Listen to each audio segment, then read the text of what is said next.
but it was a false dawn. The slightest misjudgment by a pilot and the restraining wires imposed stresses on the aircraft's undercarriage that it had never been designed to withstand, causing many accidents. So in deference to the frail aircraft that the RAF, who now controlled the Fleet Air Arm, considered suitable for naval operation, the restraining wires were removed. Sufficient wind over the deck, so the Americans adopted, out of necessity, the transverse arrestor wire from the start, though not without certain initial difficulties. At the end of the 20s, the United States, by the bane of generations of Navy pilots, the safety barrier. Miss or break an arrestor wire, and you took the barrier.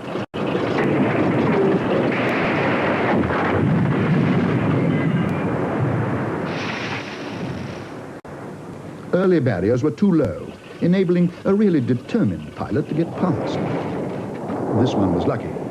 As his auxiliary fuel tank ruptures, the wooden deck, universal on American carriers, causes no sparks and prevents a serious fire. In a high-performance aeroplane, but possibly slightly obsolete, like a Wildcat or a Hellcat, but most of us made it okay. We got down all right.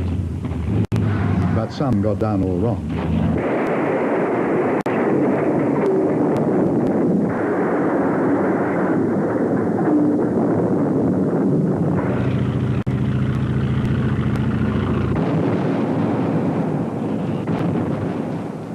And others were lucky. Incredibly lucky.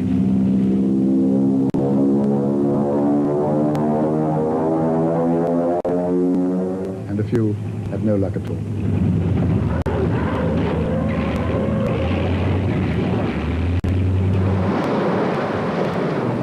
The deck crews of training carriers became great judges of a landing approach.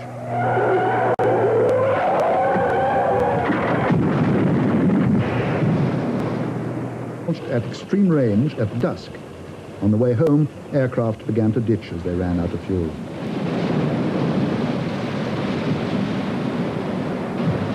The strong structure and empty fuel tanks kept this Hellcat afloat long enough for the pilot to get clear.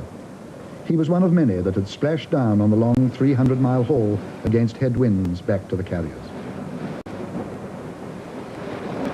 By the time surviving aircraft reached the carriers, it was dark. Against all wartime regulations, the ship's lights were switched on to guide the pilots down for their first deck landing in the dark. Too few, if any, of the pilots had been trained in night flying. Any misjudgment, and with empty tanks, they had to ditch. Some just could not quite make the flight deck.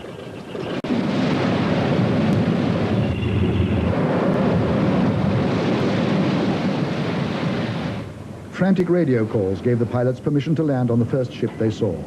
One, it is said, tried to land on a destroyer. The planes that got down safely were quickly marshaled from the decks or thrown overboard to make way for others as planes on their last drop of fuel circled round to land. Deck accidents were common. In all, the operation cost 104 aircraft.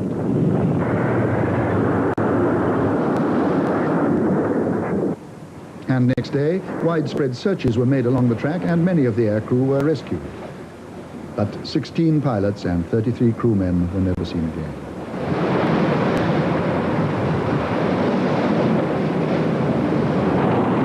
October 1944 and the last big battle, the Battle of Leyte Gulf. In 3 days of fighting, the Japanese Navy simply ceased to exist. As 1,050 planes, 2 battleships, 4 carriers, and scores of smaller ships slipped into the blue waters of the Pacific off Cape Engano. And after the battle, back to the American carriers came damaged planes flown by their wounded and exhausted pilots.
otherwise you would float over the arrestor gear, which stopped the aircraft on the flight deck, and you would crash into the barriers, which many people did.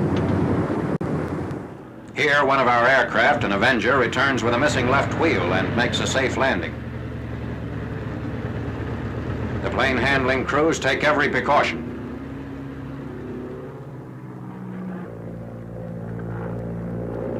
Another pilot brings down a damaged Helldiver, which is minus its tail hook. As the plane can't be stopped by the arresting gear, the pilot must rely on his brakes.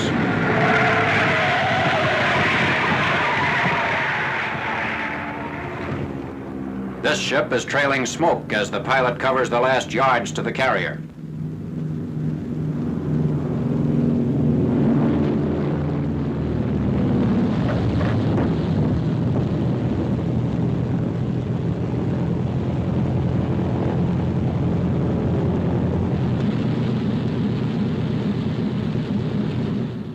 Losses of enemy aircraft in this engagement are reported to total more than 150.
The Footage Archive YouTube channel is a place where you can find historic footage from world history.